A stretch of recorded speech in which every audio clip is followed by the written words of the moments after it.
Greetings, friends and fellow freelancers. Welcome back to another episode of Tabletop Mercenary. Today, I would like to talk about the tools of the trade and the riddle of steel.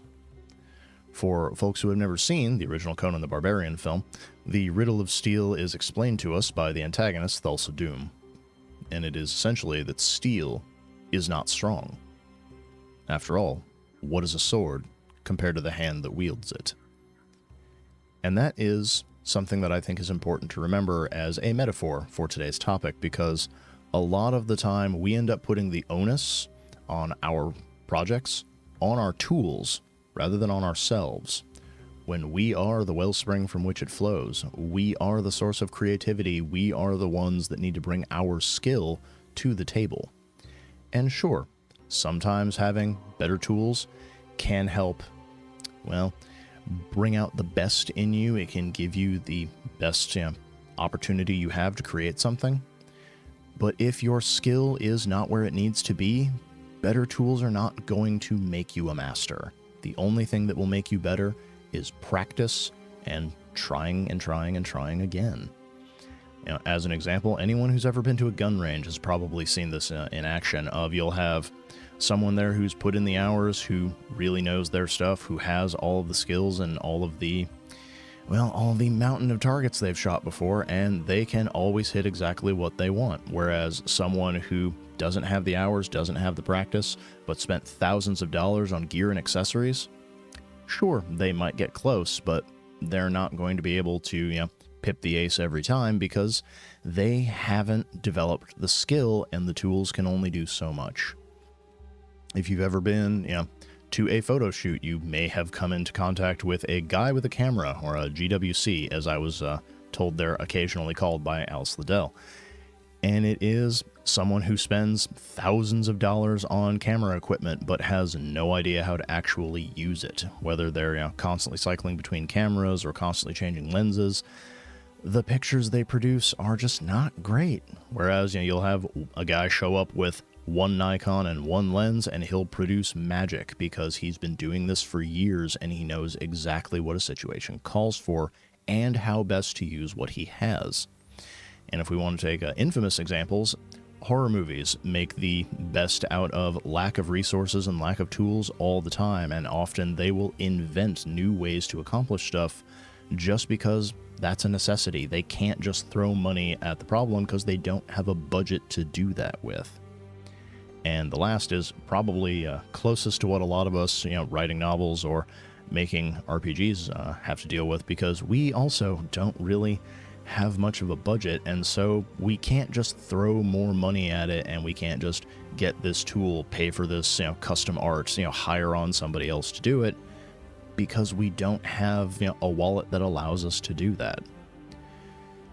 But it is an urge lots of folks have, particularly if you're thinking about getting into making RPGs, if you're thinking about making videos on YouTube, for example. Lots of people think you have to shell out a whole bunch of money, and there are so many free options out there that will produce something of similar quality.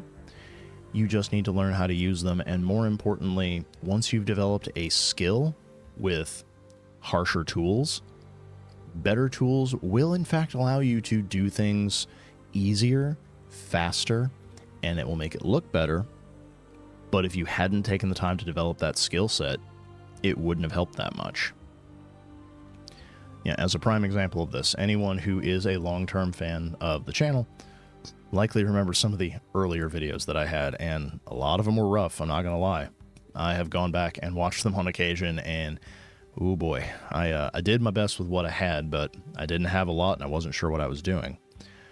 But as an example of what I currently use is the PowerDirector 365 editing software to make sure that I have all the bells and whistles for my videos, that I can take out the backgrounds and the other ones when I want to.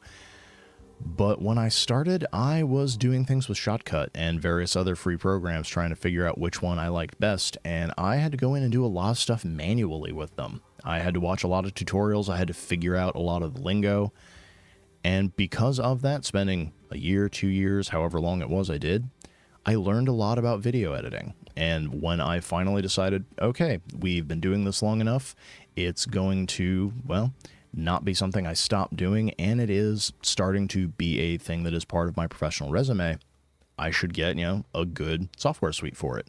So I invested, I pay the yearly fee for like the constant updates, and I feel that the quality has overall gone up. But if I had started off with knowing nothing and just throwing down money to grab this suite right off the bat, it would not have made my videos any better. I would not have had any better clue what I was doing. I just would have been flailing around hoping to get my money's worth out of this thing that I had purchased.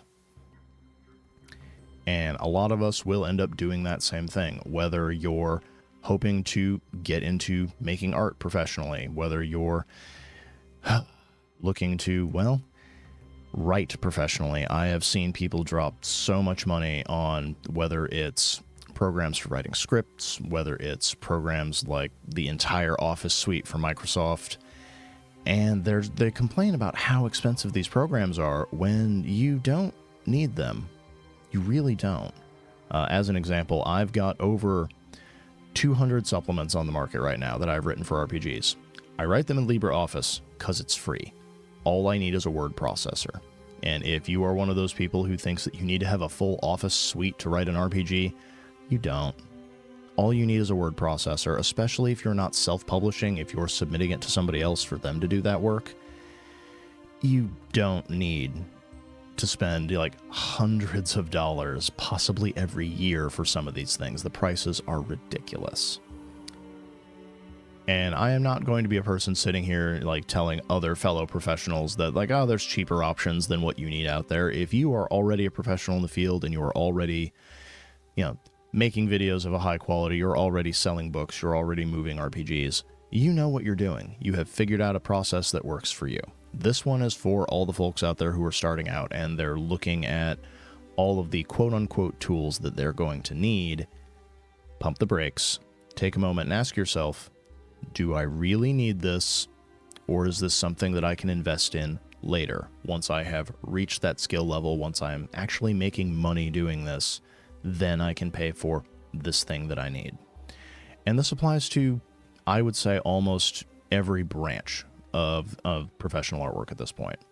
Whether it's, do you need this expensive tablet? Do you need to get a gaming rig? Do you need to fill in whatever it is here? Because a lot of the time, like, unless it is a thing where it's like, no, you cannot, for example, stream yourself playing video games. You need a certain level of processing power to make that happen. That's just the way it is. Do you also need a top-of-the-line camera to make sure that your audience can see like every uncovered pimple and acne scar you've got on your face? Probably not. But that is going to be one of those things of certain creative pursuits have a higher bar of entry than others. And if you are someone who is writing novels or writing RPGs, you have one of the lowest bars of entry. Because in addition to saving yourself money, just getting a free word processing program, they're all over the internet right now, just grab one that works for you. Let's say that you're putting together your own RPG. You want to put everything together on your own. Okay, so you're going to need formatting. There's videos out there that will tell you how to format your stuff in whatever program it is you're using. If you need artwork to put in your book to fill it out, there's going to be either free artwork out there if you go to websites like Pixabay or Pexels, and they come with agreements, so you can just put those in your credits to protect you from any legal action. Alternatively, you could get stock art from DriveThruRPG. There is stock art on there for a couple of bucks a piece. As an example, for anyone who has read my novel Crier's Knife, my cover art, which is really unique and really awesome, cost me $5, and I bought it something like a decade ago at this point. You never have to renew it. The license is there. You're done. It's amazing. As with everything else, don't just throw money at the problem and expect that to improve your art. It will not. The only thing that will make your art better is you. Once you have reached a certain quality or standard, and once your art is making yourself some money so that you can afford to actually invest, you should absolutely invest in it.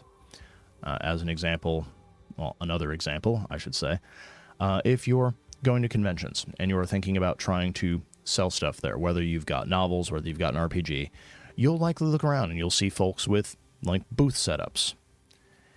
Don't try to get everything for your booth the first time you go. I may make a whole separate video on conventions and sales for folks who are interested in this. But I have seen a lot of folks out there, they'll come to a convention with their first novel or their first RPG, and they will just drop hundreds, if not over $1,000 on their booth setup, whether it's buying themselves a table, getting fancy custom tablecloths, getting an entire booth rig so that they can hang stuff from it, and getting speakers and carpets and all the things to make their booth look as great as possible. That's great if you have been doing this for a while and you know that you make money at conventions, or at the very least you don't lose a lot of money. But dropping all of that up front is not a great idea, especially if you've never done a convention before, if you've never actually gauged a particular show and you don't know how popular your product is going to be there. That is a lot of money you're not going to make back. And that is a lot of what I'm talking about here of you don't need to, much as if you picked up a new hobby, you don't need to go to the store and buy every single possible tool you would ever need for this hobby before you're sure you need it. Take a moment, breathe, ask yourself what you actually need to write your book, make your game, make videos if that's what you want to do, and work on mastering the tools you have available and figuring out what works best for you. Because it's entirely possible that you might need, something that helps you eliminate the background, because green screening manually is damn near impossible if you don't have dedicated space. It's entirely possible that you might need a particular sound suite if you want to make an audio drama, and it's like you just cannot find the free resources to do what you want. But don't buy first and then figure out what you need after. It's always better to put in the time, put in the energy, put in a little bit of actual sweat to see what you can do on your own, and then ask what tools you need to move forward from where you are. Don't just grab whatever happens to be like most expensive, top of the line, used by whoever the professionals you follow are, and expect that if you get their tools, you will also produce the same kind of work that they produce. A final example on that note to leave with. If you've ever watched Bob Ross's show, you know that he didn't actually take a salary from PBS. What he essentially did is he used his show as a way to promote his art products. And a lot of folks did, in fact, buy Bob's paint, buy Bob's brushes, and they wanted to paint like him. That was the idea. If you got what Bob is painting with, it would get you one step closer to painting the way he does. But the reason Bob was able to paint like that is because he did it every day. And the reason that he could do it on camera so flawlessly is the one we saw was the third or fourth painting that he had done of that exact thing, where he had worked out all of the problems, he had figured out everything that needed to be done, and he was just producing it in real time for the audience. Just as buying his paint wouldn't make you an artist, just as buying a pair of Jordans won't allow you to slam dunk the way that the great did, so too buying like the most expensive top of the line audio equipment, video equipment, word processing programs, or art won't make your game or your book or your videos any better. That is up to you. And for what it's worth, I believe in you. Everybody has the ability to get better, to produce better stuff if they put in the time, the energy, and the effort. If you do enough bicep curls, eventually your biceps are going to get bigger and you're going to get stronger. If you put in the work, regardless of the quality of the tools you're using, you will see progress. And the more progress you make, the better your art will become. So stick with it. If it's getting hard, that's how you know you're going the right direction, because the more resistance you get, the better your creative muscles are going to be.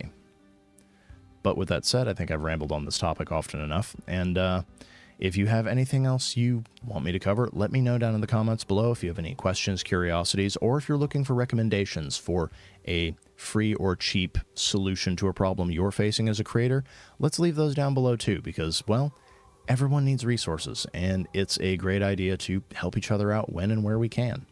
So, till next time, this is your Tabletop Mercenary, signing off.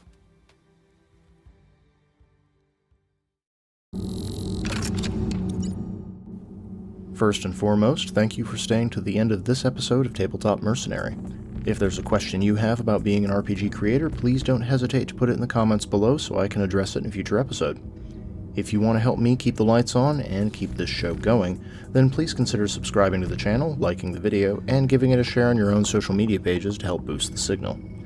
Lastly, if you really enjoyed this episode, please consider leaving a tip by buying me a Ko-fi or becoming a Patreon patron at the links in the video description below. You'll find me on both sites under the name The Literary Mercenary.